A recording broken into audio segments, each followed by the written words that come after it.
তখন তো দেখলে একটুখানির জন্য এসেছিলাম, একটু বাইরে কাজ ছিল, ওটা করে এলাম।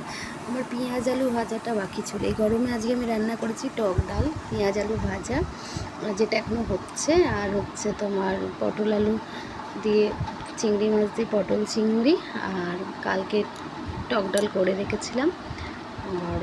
আর কি হলো, ও মাছের চাল। গ্যাস একটা সাইড মুছেছি, এখনও বাকি আছে। আজকে রান্না করেছি একটু তাড়াতাড়ি, কিন্তু ছাদ থেকে জামা কাপড় এনে সবে গোছানো হয়েছে। আর এই যে দেখতে পাচ্ছ, এই সবাই খাট গোছানো হলো দিয়ে আমি একটুখানি হেলান দিয়ে জাস্ট বসলাম, বসে তোমাদের সাথে কথা বলছি। করো, সবাই কেমন আছো? এই গরমে কার কি রান্না হলো সবাই প্লিজ কমেন্টে জানিও। আর আমার ভিডিও একটু কম কম আসছে, তার জন্য তোমরা একটু দেখো। আমি সাবস্ক্রাইব করতে বলছি না, একটু লাইক অন্তত করো, একটু দেখো। আমি গল্প করি, আমার ওই প্রাঙ্ক নাচতে হবে, গান করতে হবে, এগুলো আমি করতে পারি না। তো বলো বন্ধুরা, আর তোমাদের ওখানে আম কেমন হলো জানিও, আম কতটা খাচ্ছ। আর এখন কদিন পুজো মেয়েই দিচ্ছে, সেটাও চলো তোমাদের দেখাই। ছোট মানুষ দিয়ে গেছে, তবু দিয়েছে, ওর মতন করে দিয়েছে। ওর যেহেতু 9টায় স্কুল, ওর মতন করেই পুজোটা দিয়েছে। চলো তোমাদেরকে আমি দেখিয়ে দিই, আমার মেয়ে পুজো দিয়েছে আজকে। এখানটা বহুত অন্ধকার আমার।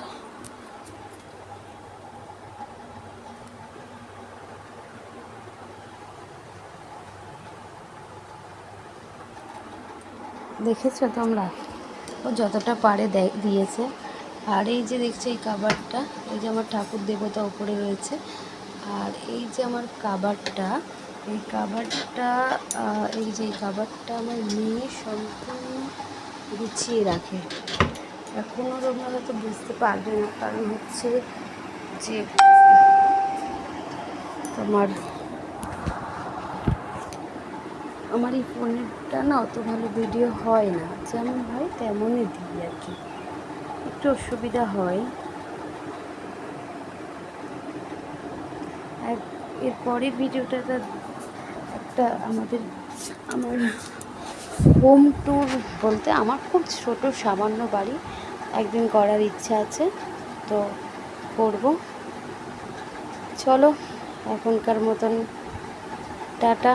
সবাই ভালোভাবে খাও, সুস্থ থেকো। এই গরমে সবাই বাড়ি থেকে আসলে প্লিজ ঠান্ডা কিছু খেও, জ্ঞান দিচ্ছি না, এটা বলছি।